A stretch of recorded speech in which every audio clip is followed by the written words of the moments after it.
Hi, this is a video on the stability of linear systems. What is stability?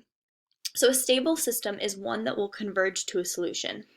As you can see on the graph on the right, the black line is a stable system because as time goes on, it approaches a steady state value.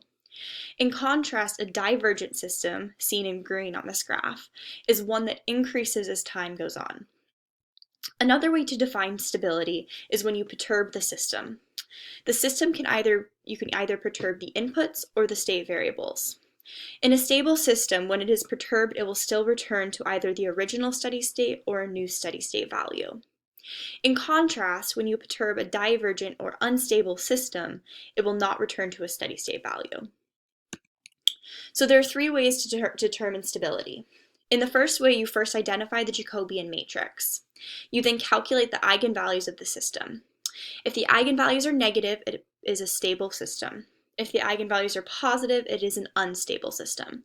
And this is because in the solution to the equation, these end up being the powers in the exponential. And so a negative exponential will cause it to decrease over time and thus approach the steady state value. The second way to determine stability is you can identify the transfer function. In the denominator of the transfer function is the characteristic equation. If the poles of the characteristic equation are negative, you will get a stable system for the same reason stated above with the eigenvalues. The third way to determine stability is to perturb the system and determine the response.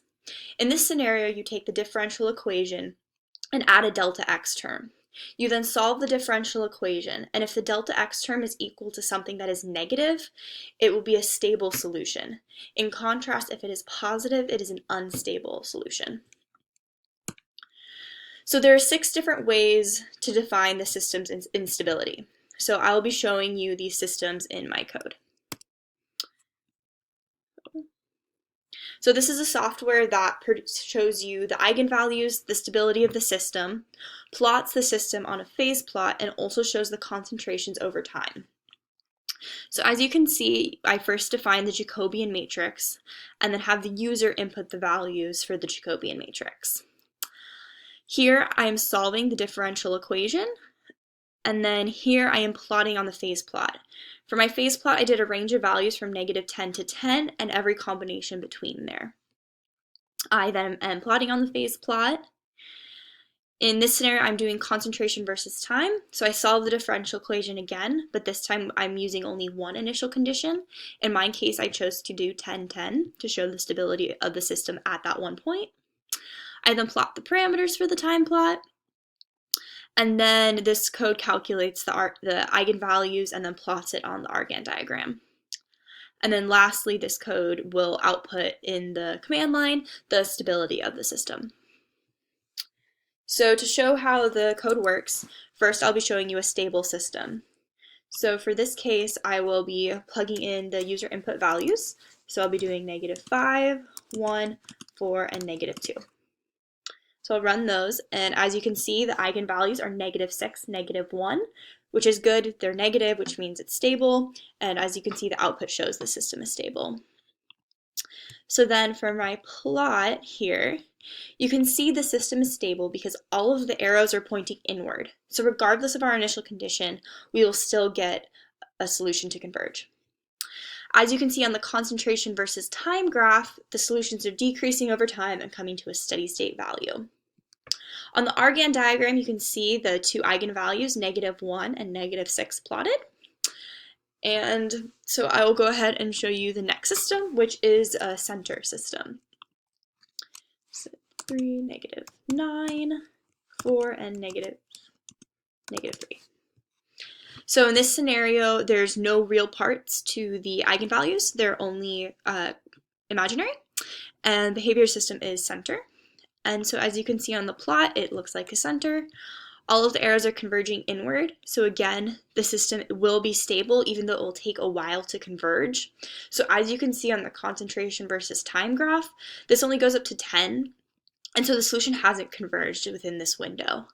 And that's just because of the state of the system. And then on the argand diagram, you can see both values exist on the imaginary line and they have no real component. So next up, I will be showing you a saddle point system. So we have 1, 2, 3, 2. So in this case, no imaginary component to the eigenvalues, they're only real, and they're opposite in sign. So you can see the saddle point formation here. The system is only stable when it is along this center line.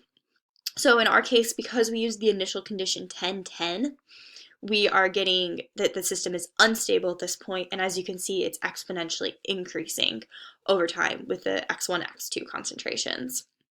And so this is not a stable system. And then the Argand diagram shows that both values are real, but one is -1, one is +4. So next up, I'll show you another unstable system. So here we have the values 0, 1, -2, 3. So in this case, both eigenvalues are positive, which suggests it's an unstable system. And then as you can see here, all of the arrows are pointing outward, suggesting it is unstable. And we can see it's unstable because on the concentration versus time graph, we're getting an exponential increase. So lastly, I'll show you a spiral sink system. 1, -1, -1. So this has both real and imaginary components, and they are negative in sign. And as you can see, you get this spiral. Their arrows are pointing inward, so we're going to get a steady state solution. The concentration versus time is leveling off as time goes on. And you can see on the Argand diagram that we have eigenvalues with both real and imaginary components. So thank you for watching my video.